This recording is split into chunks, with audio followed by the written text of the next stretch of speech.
Hello everyone, today I am going to do a short tutorial on the basics of stamping. This tutorial is in two parts. In the first part I will show you how what different kinds of stamps and inks are there and how to stamp images.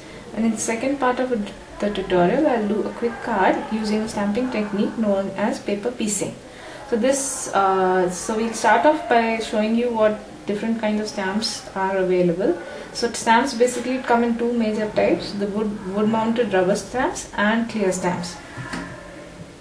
So this is a wood mounted rubber stamp. It like this is this image on which we'll put ink and stamp. It's mounted on cling foam, which again is mounted on wood. So the advantage of these stamps is that they are incredibly easy to use, so you don't have to do anything, just ink it and stamp it.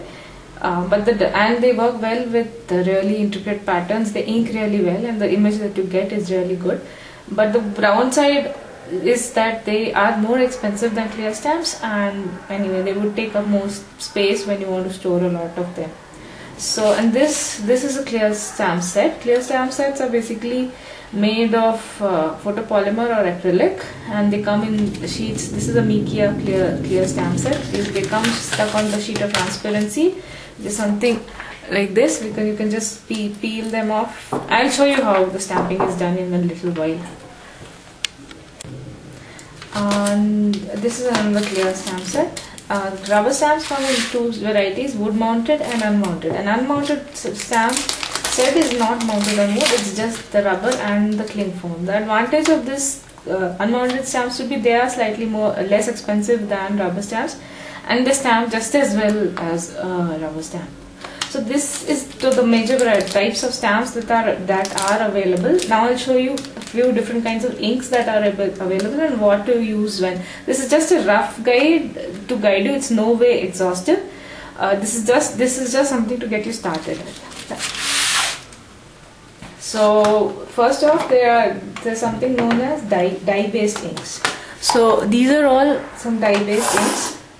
These four are dye-based inks. Dye-based inks are typically thin inks which stamp really well, and the ink dries up really fast. When you stamp with a dye-based ink on paper, they work very well on porous surfaces like paper, handmade paper and all. So they stamp really well, and the ink dries very fast. So you cannot basically use this ink for heat embossing purposes. What is heat embossing? That will be covered in a later tutorial on the blog.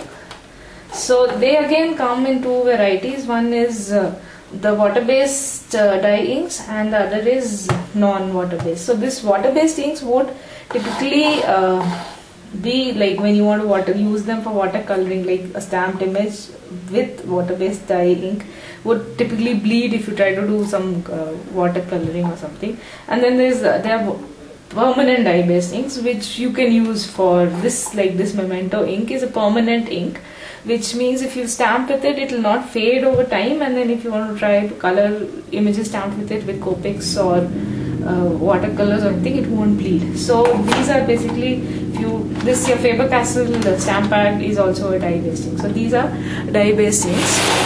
Then you have something known as pigment inks.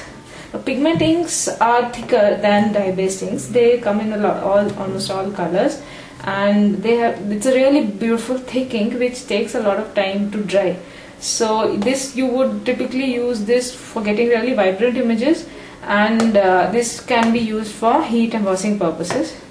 Then there is another kind known as chalk ink. Chalk ink is also like pigment ink, but the only main difference is that you will not get really that much vibrant images as when compared with pigment inks.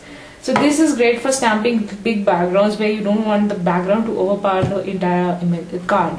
So there is chalk ink, and then there is another kind of ink known as Watermark ink. This is basically a colorless ink, which when you stamp with this ink, you will get tone-on-tone images, same colored images on paper. This ink dries really slowly, so this is great for heat embossing.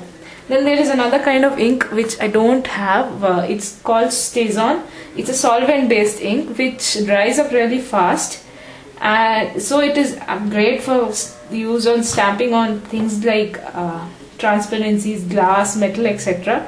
and it stays on when you stamp with it, and it dries really fast, and it's really great for stamping really intricate designs. So this is all about basic information about inks. Now earlier we saw that stamps are like clear stamps and rubber stamps. In these stamps itself we have certain divisions, like classifications, like you can have outline stamps, which is something like this, where this will be like the design would just, when you stamp it, you'll just get an outline of the image which you can color it.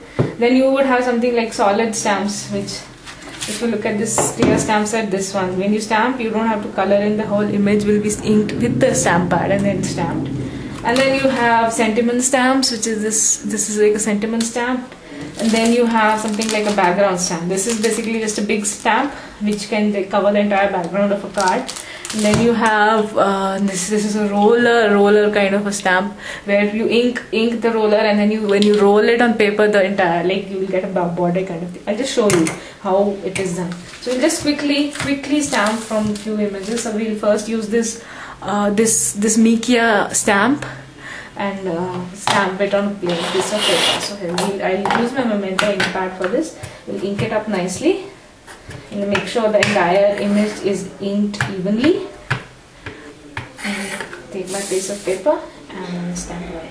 So I'll make sure that the pressure is evenly applied on the image. So this, there you go. There you have your stamp girl. So this is with the wood mount stamp. Now we'll use a clear stamp, a cling stamp. Cling stamps and clear stamps need something known as acrylic blocks for you to stamp. The stamp has to be mounted on these and stamped with. So these come in a lot of sizes. The size you choose for your acrylic block would depend on the size of the stamp you have. So like this is a clear cling stamp, which is big. So I'll use this big clear acrylic block. I'll just place it on this, and then it sticks to it, and I'll ink it up. Oops, I dropped my ink pad. Be careful with your inks, you don't want a messy image. So I'll just ink it up and press.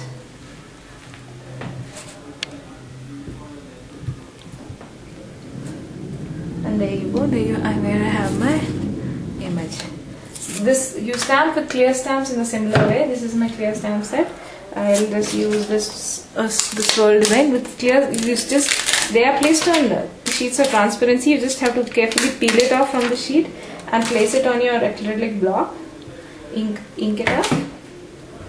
And the advantage of clear stamps is that you know exactly where you're going to stamp on your piece project. So they work great when you have to use multiple stamps on an image and you have to be sure where you're stamping. There you go. And I'll show you one example with this roller kind also. This roller. You just ink up.